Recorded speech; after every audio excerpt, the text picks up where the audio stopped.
Shalom, shalom. Bwana Yesu apewe sifa. Mpendwa mtazamaji, mwanafunzi mwaminifu Yesu Kristo, na wewe ambaye unaendelea kujifunza na kufuatilia mafundisho ya utakatifu, mafundisho ya nyakati za mwisho kupitia Goshen One Injili na Ushuhuda TV. Ni mwalimu Chris Deogratias.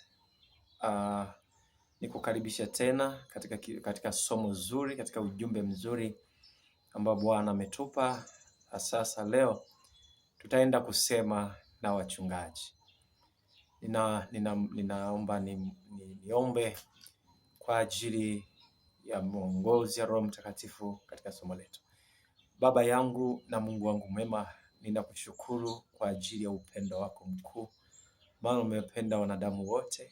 Tazama hata wale ambao walikuwa mikononi mwako nao wakaondoka, bado Bwana unakusudia na unatamani warudie tena mikononi mwako. Ndio maana unatuma waonyaji tena na tena ili waweze kusema nao. Asante hata kwa ajili ya wakati huu. Ninaweka kundi lote watakalosikia mikononi mwako. Roho Mtakatifu kawasikizishe.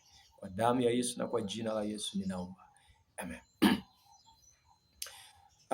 Leo tunao ujumbe kuhusu watumishi wa Mungu, hususan wachungaji. Ndio wachungaji katika mfumo wetu wa makanisa ya wokovu, ndio walezi, ndio wasimamizi wa madhabahu maeneo mengi, ndio wasimamizi wa huduma nyingine katika mifumo tuliyojiwekea. Lakini jambo ambalo linahuzunisha, jambo ambalo linatisha ni kwamba wachungaji wengi wamemsaliti Yesu. Wachungaji wengi wameacha kusudi. Mwanzoni wengi waliitwa, kweli walisimama katika uaminifu.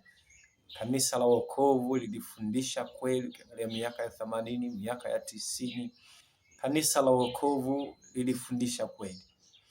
Miaka ya 2000 mwanzoni baadhi yaliendelea kushika kweli, lakini kuanzia miaka ya 2000 hata leo kanisa la wokovu limeharibika.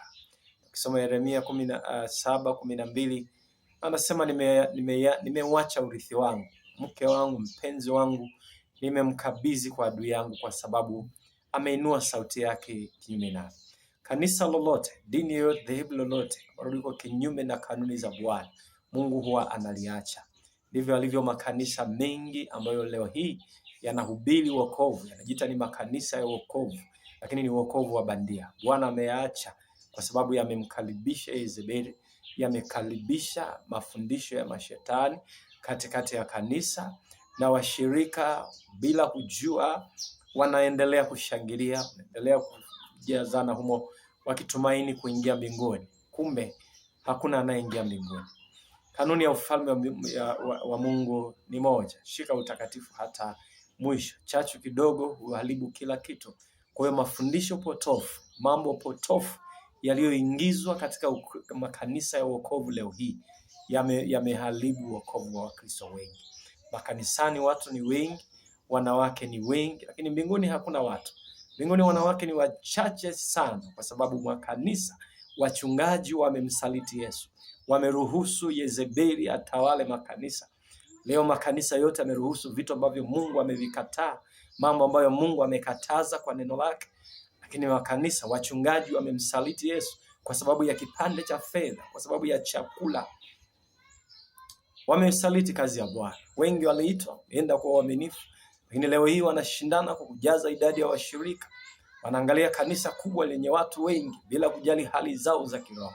Leo nitaenda kuzungumza kwa habari ya usaliti mkubwa ambao wachungaji wamemsaliti Yesu Kristo kwa kukaribisha ibada za kuzimu katika makanisa yao, na wameondoa kabisa uwepo wa Mungu. Yesu Kristo analia machozi, anatamani kurudia kazi yake aliyoifanya msalabani, lakini kila akitazama kila kanisa, shetani amekaribishwa na tawala. Shetani anacheka kama vile kazi ya Yesu msalabani iliishia patupu. Lakini ole wako mchungaji, ole wako wewe ambaye leo ulianza vizuri, lakini unajua njia zako, unajua. Lakini mwingine anajua kabisa anachokifanya ni dhambi, anachokifanya ni makosa. Neno la Mungu limekataa, lakini kwa sababu uko kwenye mfumo na wewe unaogopa kutoka kwenye mfumo kwa sababu ya kupoteza kazi yako, sikiliza, hukumu ya Bwana ni kuu sana kwako.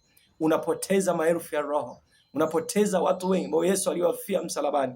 Yesu anasema heri yako ungefungwa jiwe kubwa shingoni na ukatupwa baharini, kuliko kuruhusu leo makanisa ya wokovu watu wanadanganywa, kama vile alivyosema Isaya 9:16, waongozao watu hao ndio wapotezao. Leo watu wengi wanampenda Yesu, wengi wanamshangilia Mungu, wanaenda makanisani, wanajua wameokoka, wanaimba tenzi, wanajitunza katika maisha yao, baadhi ya mambo wanafanya kama neno linavyotaka, wakitumainia mbingu.